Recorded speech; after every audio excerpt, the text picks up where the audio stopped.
2005லேருந்து ஆரம்பிச்சது கோயில். இந்த கோயில் முதல்ல ஆரம்பிச்சது இடம் தான் குருஸ்தான். சின்ன கோயிலாக தான் வந்து ஆரம்பித்தாங்க. இந்த ஷெட்டு போட்டு சின்னதாக தான் ஆரம்பித்தாங்க ஃபஸ்ட்டு. அதுக்கப்புறமா தான் வந்து கொஞ்சம் கொஞ்சமாக இம்ப்ரூவ் பண்ணி இப்போ பெரிய கோயிலே இருக்குது. இவ்வளோ பெரிய கோயில் ஆகிறதுக்கு எங்கள் மாமா தான் காரணம். அவர் தான் இருந்தாங்க. இப்போ நிறைய பேர் வராங்க. இங்கே வந்து எல்லா நியாயமான கோரிக்கைகள் யார் யார் கிடைக்கிறாங்களோ அது கண்டிப்பாக வந்து நடக்குதுங்க. பாபா வந்து ரொம்ப சக்தியான பாபா இந்த கோயிலில். குழந்தை இல்லாதவங்க நிறைய பேர் வந்து குழந்தை பிறக்குது. அதே மாதிரி திருமணம் ஆகாதவங்களுக்கு அவங்க வேண்டி அவங்களுக்கு திருமணம் ஆகிடுது. நியாயமாக என்னென்ன நினைக்கிறாங்க அந்த கோரிக்கையெல்லாம் பாபா நிறைவேற்றிக்கிறாருங்க. கண்டிப்பாக துலாபாரம் குழந்தை பிறந்தாங்க, துலாபாரம் வேண்டிட்டு துலாபாரத்தை இது பண்ணுறாங்க, நிறைவேற்றுறாங்க. இப்போ வந்து பாபா மதியம் காலையில் விடிகால் 5:15 மணிக்கு 4 ஆரத்தி பாபா கட்டம். 4-5:15 மணிக்கு காலையில் ஆரத்தி, 12 மணிக்கு மதியம் ஆரத்தி, 6:30 மணிக்கு சாயந்தரம் ஆரத்தி, நைட் 8:45 9 மணிக்குள்ள கடைசி நைட் ஆரத்தி. இந்த 4 ஆரத்தி ஆரத்தி வேலைக்கிழமை ரொம்ப விசேஷம். அப்போதாங்க எல்லோரும் வருவாங்க. இருந்தாலும் வேலைக்கிழமைக்கு ரொம்ப அதிகமான வருவாங்க. குறைஞ்சது ஒரு 1000 பேர் வந்து அன்னதானம் நடப்பாங்க. வேலைக்கிழமை பூரா காலை மதியம் நைட்டுக்கு எல்லாமே 3 வேளை 4 வேளை அன்னதானம். நைட்டு பால் பழம் கொடுப்பாங்க. எல்லாமே நல்ல சிறப்பாக நடக்குதுங்க. இப்போ சார் நான் சொல்லுவேன் ஐயா, அம்மா சொன்ன மாதிரி இந்த கோவில் வந்து ஆரம்பிச்சது முதல்ல அரச மரத்திரி விநாயகர் இருந்தார்.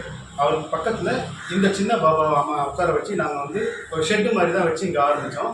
அதுக்கப்புறம் பார்த்தீங்கன்னா கொஞ்சம் கொஞ்சமாக மக்கள் கூட்டம் அதிகமாக வரவே அதுக்கப்புறம் மக்கள் கொடுத்த டொனேஷனை வச்சு பெரிய பாபா சிலையை வாங்கிட்டு வந்து அவருக்கு ஒரு கோவில் கட்டி 2008 கும்பாபிஷேகம் செஞ்சோம். அதுக்கப்புறம் 2020 ஒரு தரம் கும்பாபிஷேகம் ஆகிட்டு பாபாவுக்கு மக்கள் எல்லாம் இங்கே அதிகமாக வந்துட்டு இருக்காங்க. என்ன காரணம்னா படிப்பு இல்லைன்னு சொல்லி வந்து படிக்கிற குழந்தைங்க வந்து வேண்டும் போது அவங்களுக்கு படிப்பில் நல்ல முன்னேற்றம் இருக்கிறாரு.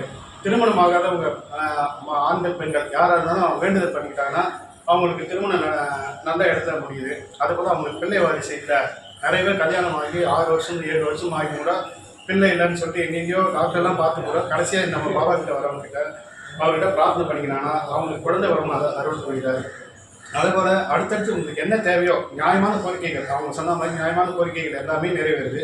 அதுபோல் பக்தர்கள் கொடுக்கக்கூடிய அந்த பணத்தை வச்சு நன்கொடையை வச்சு அன்னதானம் சிறப்பாக நடக்குதுங்க. பகல் வேலையில் குறைஞ்சி ஒரு 700 to 1000 பேர் பகல் வேலையில் வந்து சாப்பிட்றாங்க.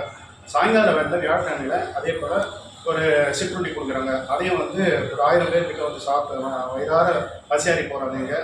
வரவங்க யாரோட கோரிக்கையும் எல்லாத்தையுமே பாபா நிறைவேற்றி வைக்கிறாரு. இங்கே வந்துட்டு எனக்கு முடியலை அப்படின்னு சொல்கிற பக்தர்கள் யாருமே கிடையாது. வந்தவங்க எல்லாமே திரும்ப வேறு எந்த கோயிலுக்குமே போக மாட்டாங்க. ஷிரடி போகிறவங்க கூட சரி இங்கே ஒரு தடவை வந்துட்டு போனாங்கன்னா திரும்ப ஷிரடி போகணுன்ற ஆசை வராது, இந்த கோயிலுக்கு தான் வரணுன்ற ஆசை வரும். அந்தளவுக்கு பூஜைகள் இங்கே சிறப்பாக இருக்கும். காலையில் 5:15 மணிக்கு பார்த்தீங்கன்னா பாபா காலையில் நம்ம தூங்கிட்டு இருக்க பாபா எழுப்புற மாதிரி காக்கடை ஆரத்தி செய்கிறோம். பகல் 12 மணிக்கு உச்சிக்கால பூஜை ஆரத்தி வந்து அது செய்கிறோம்.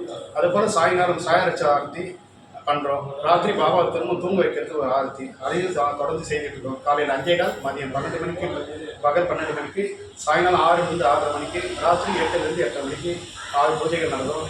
வந்து பாருங்கள், வரவங்களோட கோரிக்கைகள் எல்லாம் தீரும். எல்லாருக்கும் நல்ல பலன் கிடைக்கும். ஜெய் சாய்ராம்.